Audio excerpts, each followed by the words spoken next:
अरे क्या हुआ? सुने, जरा लाइट जलाइए। आज हम जिस मूवी की बात करने जा रहे हैं वो एक साधारण मिडिल क्लास लड़के की असाधारण कहानी है। एक ऐसी कहानी जहां शादी तो हो जाती है लेकिन बीवी से मिलने के लिए भी जद्दोजहद करनी पड़ती है।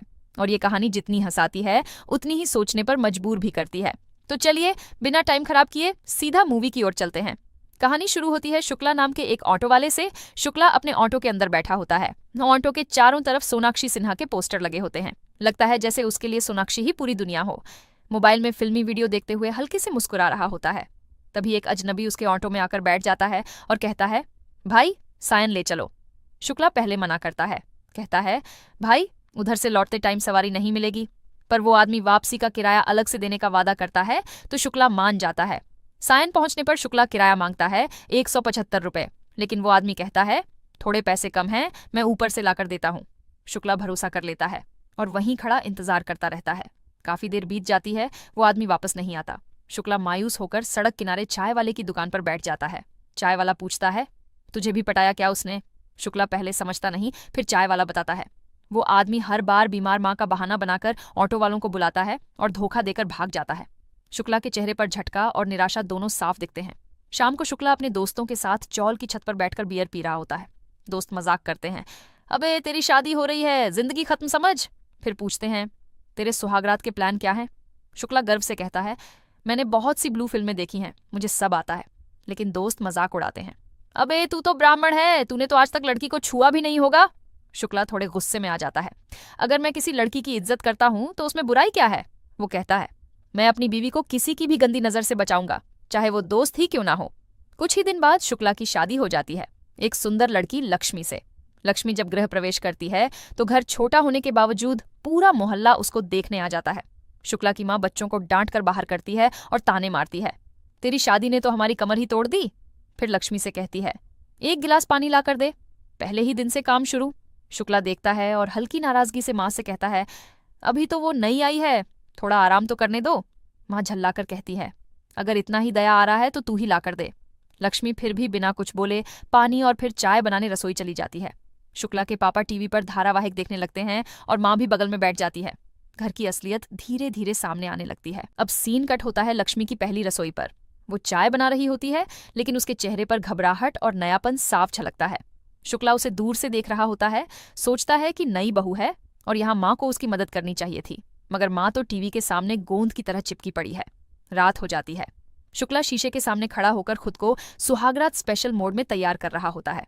उसके हाथ में स्टैमिना बढ़ाने वाला कोई पैकेट होता है जो वो चुपके से अपनी पॉकेट में रखता है। उसके चेहरे पर एक अलग ही उत्सुकता है, जैसे कोई बच्चा पहली बार रोलर कोस्टर पर बैठने जा रहा हो। लेकिन वहां तो फिर वही पुरानी कहानी, मम्मी पापा टीवी से चिपके हुए हैं और शुक्ला को जैसे कोई नोटिस ही नहीं कर रहा। वो बहाने से टीवी के पास जाता है तो माँ कहती है, क्यों, चैनल बदलना है क्या? दूर हट। शुक्ला कहता है, कोई सोएगा भी? माँ चिढ़ते हुए जवाब देती है, नींद आ रही है तो जाकर सो जा, यहाँ क्यों मुंह बना रहा है? शुक्ला फुल फ्रस्ट्रेशन में कहता है, फिर शादी क्यों कराई? माँ जवाब देती है, पंडित जी बोले थे अभी सुहागरात का मुहूर्त नहीं है। गुस्से में आकर शुक्ला बड़बड़ाता है, किसी दिन ये टीवी फोड़ दूंगा मैं। कुछ दिन बाद सुहागरात वाला मुहूर्त आता है। शुक्ला और लक्ष्मी अब एक ही बिस्तर पर लेटे होते हैं। शुक्ला प्यार से उसे देखता है और धीरे धीरे उसका हाथ पकड़ता है। उसके चेहरे पर प्यार, अपनापन और थोड़ी शर्म होती है। लक्ष्मी भी उसकी तरफ देख रही होती है, डरी, सिहरती हुई, मगर हाँ कहती आंखों के साथ। शुक्ला धीरे धीरे हाथ बढ़ाता है। उसका हाथ लक्ष्मी के पेट पर जाता है, लेकिन जैसे ही वो हाथ ऊपर ले जाने लगता है लक्ष्मी जोर से चीख उठती है। चीख सुनकर पूरा घर जाग जाता है। माँ बाहर आती है और पूछती है, क्या हुआ? लक्ष्मी घबराकर बस कहती है, कुछ नहीं। लेकिन शुक्ला की माँ को शक हो जाता है। वो शुक्ला को घूर कर देखती है, जैसे पूछ रही हो, तूने क्या किया? फिर वो बोल देती है, अब से लक्ष्मी मेरे साथ सोएगी और तू अपने बाप के साथ।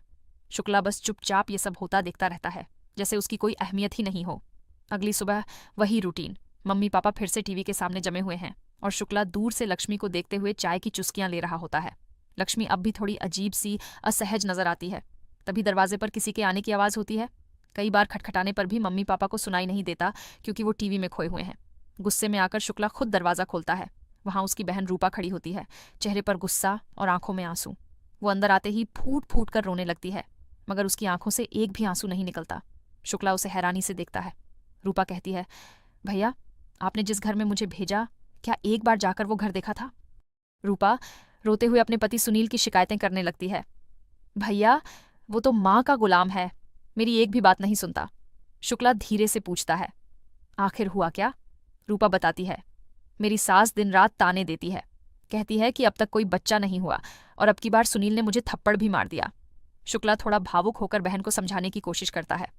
रूपा, एक बेटी की असली जगह उसके ससुराल में ही होती है। लेकिन माँ तुरंत भड़क जाती है, नहीं, अब ये उस नरक में नहीं जाएगी। शुक्ला की माँ चिल्लाकर कहती है, मैं कोई छोटी जात की नहीं हूं, ब्राह्मण हूं, हम इसीलिए दबकर नहीं जी सकते। जब तक सुनील अलग घर नहीं लेता मेरी बेटी वापस नहीं जाएगी। शुक्ला बस चुपचाप ठीक है कहता है। इस पूरे ड्रामे को लक्ष्मी चुपचाप खड़ी होकर देखती रहती है। जहां एक नई बहू को इस घर में खुश होना चाहिए था, वहां वो हर रोज कोई नया तमाशा देख रही होती है। कुछ देर बाद सब फिर से टीवी के सामने जम जाते हैं।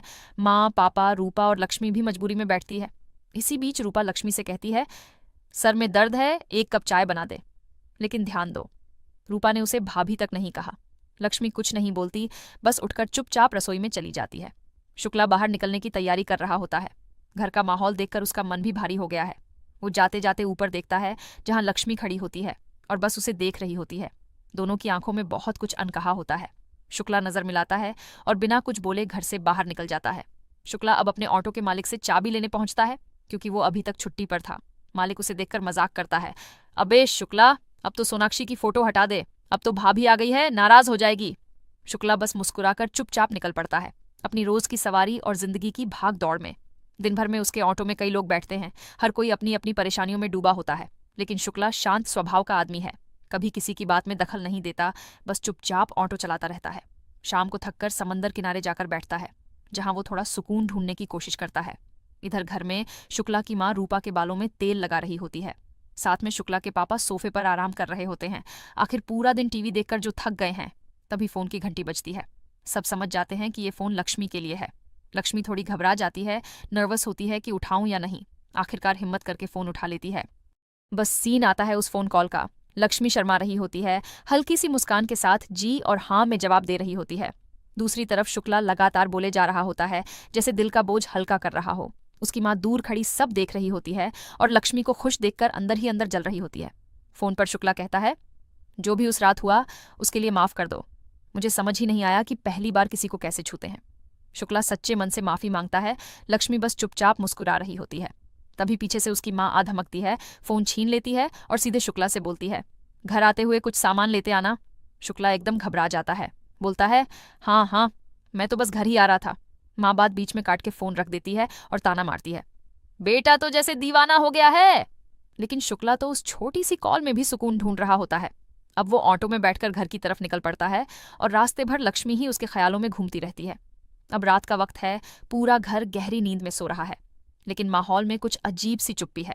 शुक्ला और उसके माँ बाप के बीच सिर्फ एक सूटकेस रखा होता है, जो जैसे एक दीवार का काम कर रहा हो। शुक्ला करवट बदलता है, धीरे से लक्ष्मी की ओर मुड़ता है। वो उसे हल्का जगाने की कोशिश करता है। लक्ष्मी भी उसकी तरफ देख रही होती है। शुक्ला धीरे से अपना हाथ बढ़ाता है। लक्ष्मी थोड़ी हिचकती है, पर इनकार नहीं करती। और तभी रूपा की चीख घर का सन्नाटा तोड़ देती है। वो जोर जोर से रोने लगती है। मैंने बहुत डरावना सपना देखा। सारा घर जाग जाता है। माँ दौड़कर रूपा को चुप कराने लगती है। शुक्ला और लक्ष्मी बस एक दूसरे को देख रहे होते हैं, फिर रूपा को। शुक्ला थोड़ी देर तक सब बर्दाश्त करता है, फिर गुस्से में रूपा को डांट देता है, हर रात ड्रामा करोगी क्या? रूपा गुस्से में लेट जाती है और शुक्ला का मन फिर से अधूरा रह जाता है। सुबह शुक्ला घर से बाहर जाने की तैयारी में होता है। तभी माँ पड़ोस की औरत से कहती है, लक्ष्मी का ध्यान रखना, हम तीनों मार्केट जा रहे हैं। ये सुनकर शुक्ला ठिठक जाता है। सोचता है शायद आज थोड़ी सी प्राइवेसी मिल जाए। वो मार्केट जाकर लक्ष्मी के लिए कुछ खरीदने का सोचता है। पहले सोचता है अंडरगारमेंट्स ले लूं, फिर शर्माता है, नहीं नहीं, साड़ी। फाइनली एक कॉस्मेटिक शॉप में रुकता है। वहां से चूड़ियां, काजल और कुछ सजने संवरने की चीजें खरीदता है। सारा सामान लेकर शुक्ला उम्मीद से भरा हुआ घर लौटता है, लेकिन अंदर जाकर देखता है कि लक्ष्मी अकेली नहीं है। पड़ोस की एक औरत उसके साथ बैठी है। वो औरत कहती है, तेरी माँ तो मार्केट गई है, लेकिन जाते जाते बोली कि लक्ष्मी की नजर हटने मत देना।